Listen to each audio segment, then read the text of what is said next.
speaks to you without condescension, we can usher in a new era of leadership. We will fight for you because we are you.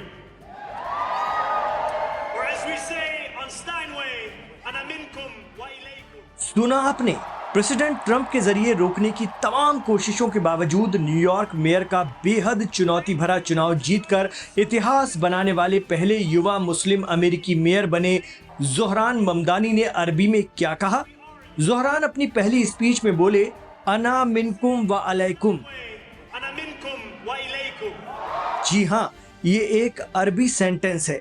ये दुनिया के सबसे मशहूर और ताकतवर शहरों में से एक न्यूयॉर्क सिटी के लाखों बाशिंदों को शुक्रिया था। साथ ही इस वाक्य में भरोसे का एहसास भी शामिल था।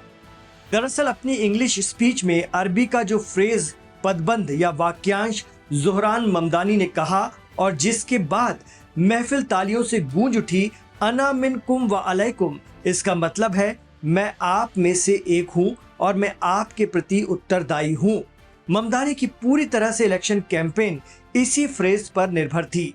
उन्होंने खुद को आम लोगों में से दिखाया और सोशल मीडिया के जरिए ऐसी कैंपेन की जो उन्हें जमीन से जुड़ा एक लीडर दिखाता है। न्यूयॉर्क मेयर का ये चुनाव उनके लिए बेहद मुश्किल रहा।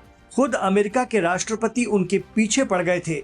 ज़ोहरान को हराने के लिए न्यूयॉर्क में हर हरबा इस्तेमाल किया गया। ज़ोहरान की लोकप्रियता और फिर उनके सामने अपने कैंडिडेट को कमजोर देखते हुए ट्रंप ने निर्दलीय उम्मीदवार का समर्थन तक कर दिया था।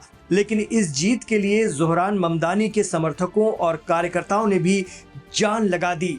काफी जद्दोजहद की और उनके 1 लाख वॉलंटियर्स ने डोर टू डोर जाकर उनके लिए कैंपेन किया। इसलिए शानदार जीत के बाद उन्होंने धमाकेदार स्पीच दी और कहा कि अना मिनकुम व अलैकुम, जिसका मतलब होता है मैं आप में से एक हूँ और मैं आपके प्रति उत्तरदायी हूँ।